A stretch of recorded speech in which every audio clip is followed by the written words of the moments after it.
My name is Jennifer Rubalcava. I have been here at the Bridge for 7 months now. I am a mother of three, Michael, Mercedes, and Randy, and this is my second time here.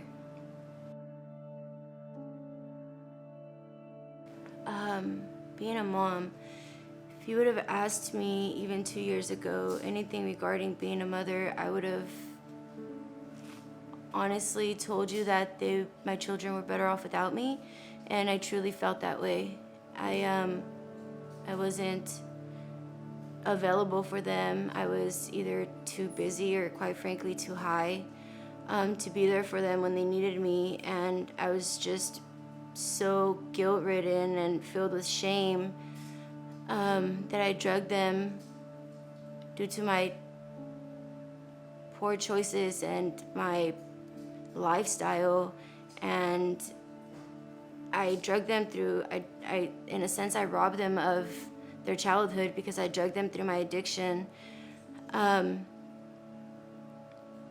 through the grace of God and through the Bridge and the mentors that were appointed to me and the friends that I have gained, I am now able to not only be physically present for them, but emotionally available. And now that I've drugged them through the sadness of addiction and the cruel reality of it, I get to teach them of the power of God. I get to teach them that even though life is hard and difficult sometimes, that He does have the power to break the chains of addiction. He does have the power to break the chains of pride, of guilt, and shame. I finally get to be a mom again. Being at the Bridge a second time it was difficult in the beginning because it meant that I had to break my pride. It meant that I had to accept my wrongdoings. But I knew that if nothing else, I was safe here.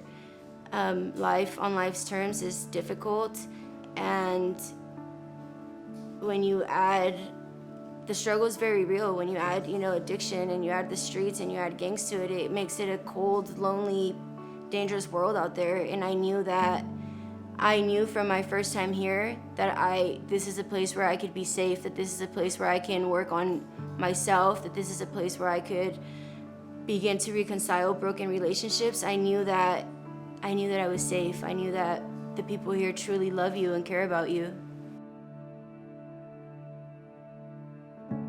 I work here at Second Chance. I work in the women's clothing department, and I also work online.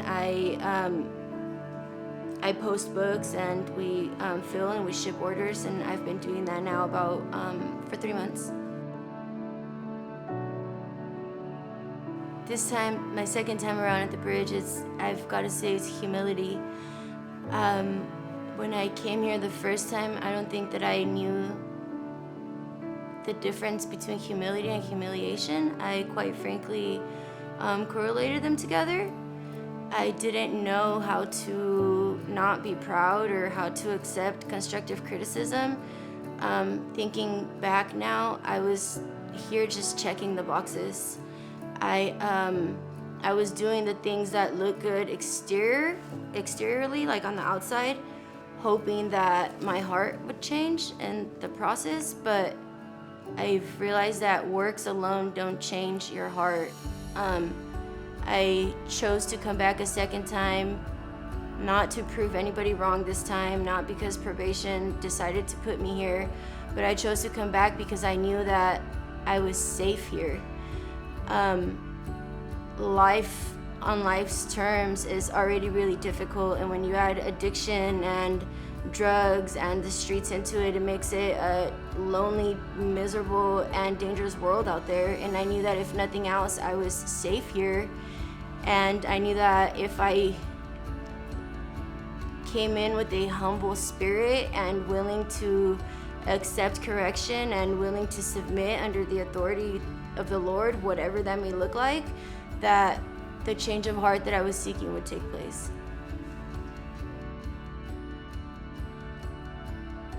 My hopes for the future are to become a drug and alcohol counselor, most likely geared towards troubled teenagers.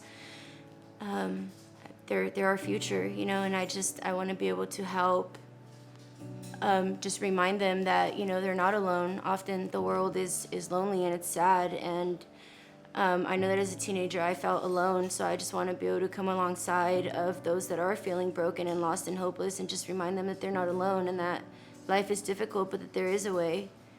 And I just want to be a good mom. I just want to rebuild the broken and damaged relationships and all the mess that I've created along the way.